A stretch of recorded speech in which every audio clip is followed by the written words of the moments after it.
Hello বন্ধুরা, আসসালামু আলাইকুম। আশা করি সবাই ভালো আছেন। আমি আজকে আপনাদের সাথে ডিম আলুর রেসিপি শেয়ার করব।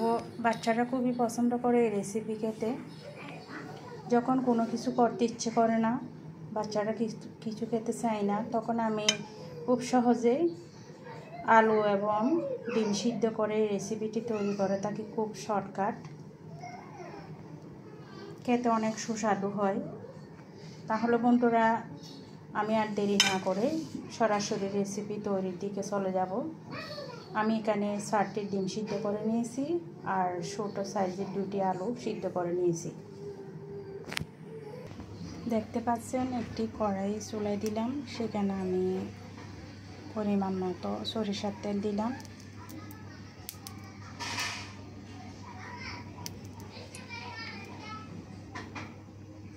তেল গরম হওয়ার জন্য অপেক্ষা করব। আমি ডিমের মধ্যে হলুদ মেখে নিয়েছি সামান্য। এখন ডিমগুলোকে তেলের মধ্যে ভেজে নিব।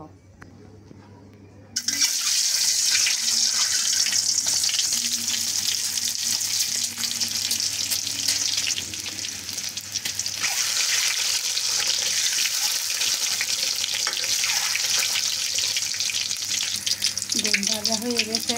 ডিম এখন একটি প্লেটের মধ্যে নিয়ে নেব। দেখুন, একটি বাটিতে তুলে নিলাম ডিম। এখন দিয়ে দিব গরম মশলাগুলো। এরপরে দিয়ে দিব পেঁয়াজ আর রসুন কুচি।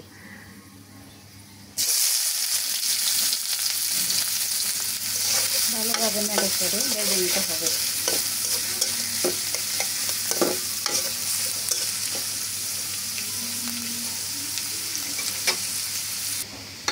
পেঁয়াজ রসুন ভাজা হয়ে গেছে। এখন দিয়ে দিব হালকা পানি।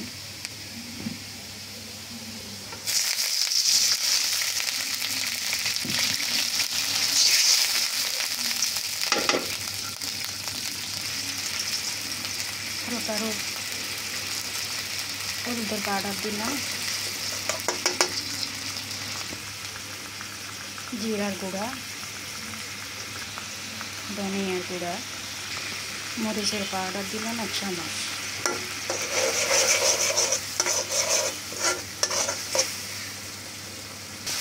লবণ দিলাম অল্প।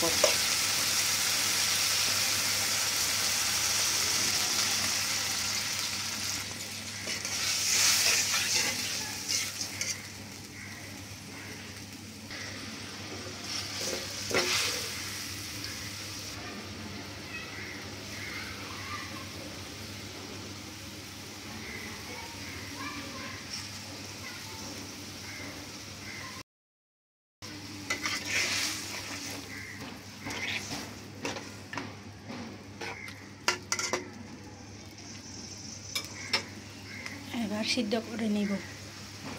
এখন দেখতে পাচ্ছেন বন্ধুরা, আমার আজকের রেসিপি ডিম আলু ভুনা তৈরি হয়ে গেল। এখন আমি গরম গরম পরিবেশন করে নিব। খেতে অনেক মজার একটি রেসিপি। বন্ধুরা, আপনারা দেখতেই পাচ্ছেন রেসিপি তৈরি হয়ে গেল। আলু আর ডিমের ভুনা রেসিপিটি খেতে খুবই মজার হয়। কালারটি যেমন সুন্দর, খেতেও তেমন সুস্বাদু।